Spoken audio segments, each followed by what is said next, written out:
Mudar de assunto, a gente sempre começa o Mulher Demais toda segunda-feira falando sobre saúde. Você sabia que a síndrome dos ovários policísticos é um distúrbio hormonal muito comum? Pra você ter uma ideia, chega a afetar de 5 a 20% das mulheres em idade reprodutiva. E nas mais jovens, mais ou menos ali dos 18 aos 24 anos, elas desconhecem os sintomas. Bora entender melhor esse assunto? Síndrome de ovários policísticos é o assunto de hoje no quadro Só Saúde. Só Saúde, oferecimento. Laboratório Análises, agora também na Rui Carneiro. E aqui no estúdio eu recebo a doutora Gíulia Paiva, ginecologista. Bom dia, seja bem-vinda. Muito obrigada pelo convite, Bruna. É sempre um prazer estar aqui. Pra gente também, você aí que tá em casa, tenho certeza de que você pelo menos já ouviu falar, né, na síndrome de ovários policísticos.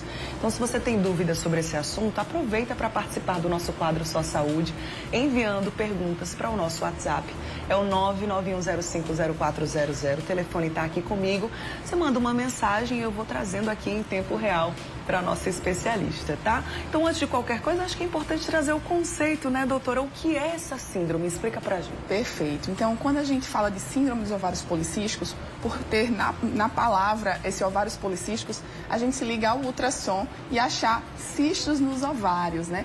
Mas esse é apenas um aspecto dessa síndrome e a gente precisa que outras coisas estejam presentes. Então, se a mulher não sente nada, fez o ultrassom e foi visto cistos nos ovários, não quer dizer que ela tem síndrome dos ovários policísticos. Ela pode até ter, mas a gente precisa avaliar outros fatores. Um deles é a menstruação. Certo. Se a menstruação não vem regular, se ela chega a ficar 2, 3, às vezes até 1 ano sem menstruar, isso pode ser um sinal de síndrome dos ovários policísticos. Além disso, também muitos pelos, muitas espinhas, alterações que a gente chama de hiperandrogenismo, como se fosse um excesso de testosterona no corpo. Certo. Eu preciso ter 2 desses 3 fatores, ou seja, o ultrassom, o excesso de pelos e a alteração da menstruação para dizer que uma mulher tem síndrome dos ovários policísticos. Então, não é só o ultrassom. Entendi. Agora, quais são as causas, né? Por que surge a síndrome de ovários policísticos, doutora? Tem algum motivo para ela aparecer? Então, olha, é uma síndrome extremamente complexa e até os médicos ainda estão estudando muito para chegar a essa conclusão, mas a gente sabe que tem alguma coisa relacionada com a parte genética. Então, quem teve uma mãe que teve síndrome dos ovários policísticos, tem uma irmã, tem uma chance maior de ter. Mas é uma coisa que a gente já nasce com isso, tá? Claro que os hábitos de vida podem fazer com que a doença fique descontrolada e os sintomas apareçam, mas tem alguma alteração genética que leva algumas mulheres a terem essa síndrome. A gente está vendo aí, né, doutora, um exame, né? A gente não sabe de quem é, foi uma imagem captada aí pelas redes sociais, pela internet. Do lado esquerdo, um ovário considerado normal. Do lado direito da tela, o ovário aí com a síndrome de ovários policísticos, né? E aí eu queria que você explicasse pra gente de uma forma fácil, claro, né? Que é para o pessoal de casa entender como é que a gente consegue identificar aí, doutora. Perfeito. Isso é uma imagem de um ultrassom, né? E a gente consegue ver algumas bolinhas pretas, né? Essa região é o ovário e tem algumas bolinhas dentro que a gente chama de folículos. Folículos é como se fosse a casinha do óvulo. Dentro de cada bolinha dessa tem um óvulo. Então, do lado esquerdo, a gente tem umas 4, 5 bolinhas, um ovário normal. E a gente consegue ver que o ovário direito, ele é maior, né? Ele está crescido, com várias bolinhas dentro. Essas bolinhas não são um cisto grave, uma doença grave, são como se fosse o acúmulo de óvulos de ciclos passados que a mulher não ovulou. Então é isso que vai, um acúmulo desses cistos de mulheres que não menstruam, que vai ficando esse ovário inchado, cheio de bolinhas. Entendi. Aí a gente trouxe aí essa imagem para ficar até mais didático, né, para o pessoal de casa entender. Uma telespectadora chamada Silvia, dos bancários, né? Obrigada pela sua participação. Ela trouxe um relato aqui pra gente. Ela disse que teve 6 cesáreas, não sei se é isso, né? Porque ela colocou SEI, não sei se é uma cesárea ou várias cesáreas, né? E ela disse que depois disso a menstruação dela vem sempre irregular. Ela passa 8 dias menstruada, aquele sangue bem, que ela disse que vem bastante, né? O fluxo bem forte, que já atravessa, inclusive, o absorvente. Ela disse que já tentou engravidar de novo e não consegue. Quer saber se esses já podem ser alguns indicativos aí da síndrome de ovários policísticos, doutora? Excelente. Então, quando a gente fala de síndrome dos ovários policísticos, você colocou até aquela idade de 18 a 24 anos, costuma ser uma queixa de mulheres jovens. Certo. Então, se ela teve 6 cesáreas, fala contra ela ter síndrome dos ovários policísticos, porque essa infertilidade da mulher com síndrome dos ovários policísticos, que sim é um sintoma comum, está relacionado ao fato dela não ovular. Se ela não ovula, consequentemente, ela tem dificuldade de engravidar.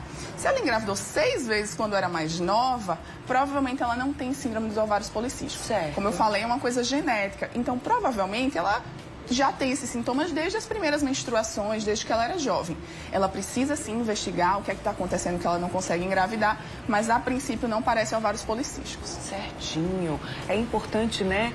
Pelo menos uma vez por ano, ou dependendo aí dos sintomas que você carrega, 2 vezes por ano, uma visita ao ginecologista, né? Sim. Para que ela entenda, até porque a menstruação dela aí tá desregulada, né? Com Então, certeza. procurar ajuda é sempre muito importante, independente do diagnóstico, né, doutora? Trazer aqui mais a pergunta da Michelle. Ela disse que a filha dela tem 16 anos de idade e ela nunca menstruou. Ela quer saber, eu devo me preocupar? Como agir nessa situação? Será que ela tem alguma síndrome aí relacionada, doutora? Sim, ela precisa ir ao ginecologista para investigar. Não é normal não ter menstruado até os 16 anos. Na verdade, se a menstruação não veio até os 14, é importante procurar um ginecologista para uma avaliação. Sim, a síndrome dos ovários policísticos pode ser a causa. Como a gente falou, é comum a mulher ficar sem menstruar longos períodos, mas existem outras alterações que precisam ser avaliadas também. Algumas alterações genéticas, algumas alterações na formação do útero. E aí não é certeza que ela tem síndrome dos ovários policísticos, mas é uma hipótese. Perfeito. Mais alguma pergunta aqui no WhatsApp do Mulher Demais? É a Isabelle de Lagoa Seca, aqui no interior da Paraíba. Um abraço para você, obrigada pela participação. Ela disse que já teve a síndrome de ovários policísticos. Ela teve um tratamento, passou por um tratamento. Ela quer saber se é possível voltar. Os ovários policísticos, se eles podem acontecer novamente. A menstruação dela disse que ela disse que vem todo mês, mas em datas diferentes, né? E aí, doutora, pode acontecer de novo? Sim, infelizmente não tem cura. A síndrome dos ovários policísticos é uma doença endócrina, ou seja, uma doença dos hormônios. E se eu estou em um momento que eu não estou controlando meus hábitos de vida, pode ser que essa doença apareça. Então, se eu não estou me alimentando bem, se eu não estou fazendo atividade física, se eu estou muito estressada, dormindo mal, tudo isso pode desequilibrar os nossos hormônios e fazer com que a pessoa não consiga ovular, a menstruação desregule, apareçam os cistos, a mulher tenha dificuldade de emagrecer, que também é um sintoma comum na síndrome dos ovários policísticos. Em um outro momento, ela está mais controlada, fazendo atividade física, volta a menstruar normal.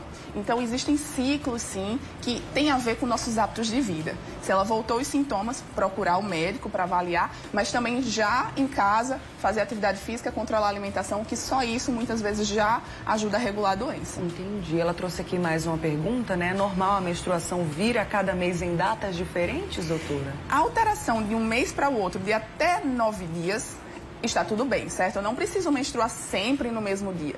Mas quando começa a atrasar 10, 11 ou mais dias, claro, sempre tem que fazer um teste de gravidez para excluir a principal hipótese. Mas se essa alteração for comum, é importante procurar o ginecologista, porque pode sim ser um sintoma da síndrome dos ovários policísticos. Mais uma pessoa trazendo esse questionamento sobre menstruação aqui. É a Pamela, que tem 27 anos de idade. Ela disse que nem sempre a menstruação dela é irregular, mas ela disse que está acima do peso, tem vários pelos na face e ela quer saber se podem aí ser sintomas da síndrome de ovários policísticos. Com doutora. certeza. O que acontece? Essas bolinhas que a gente mostrou lá no E até ultrassom, uma né? ilustração aqui na nossa tela para a gente Isso. trazer mais uma vez, ó. Essas bolinhas, vou lembrar que elas são folículos, que dentro delas estão os óvulos. Então, são relacionados ao ciclo menstrual normal. Sim. Se a mulher não está menstruando, essas bolinhas vão acumulando. E essas bolinhas produzem testosterona. Por isso que é comum essas mulheres terem sintomas relacionados ao excesso de testosterona, como espinhas e pelos no corpo. Se eu conseguir regular esses hormônios, fazer com que essa mulher ovule normalmente ou que esses cistos sumam, eu diminuo a quantidade de testosterona no sangue também e melhoro esses sintomas dos pelos e das espinhas. Então é importante sim ela procurar um ginecologista para um tratamento. Muito bem. No próximo bloco a gente vai continuar falando sobre esse assunto. Você vai mandando suas perguntas pra gente aqui. Aproveita a presença de uma especialista aqui no Mulher Demais e manda seu questionamento através do nosso WhatsApp. É o 991050400. Tá aí na tela e eu sugiro que você já já salve aí na agenda do seu telefone, deixa aí num lugar já pertinho, né? Já fácil para você encaminhar essa sua mensagem pra gente. 991050400. E eu volto daqui a pouquinho, viu, doutora? Com mais perguntas. A gente segue falando de saúde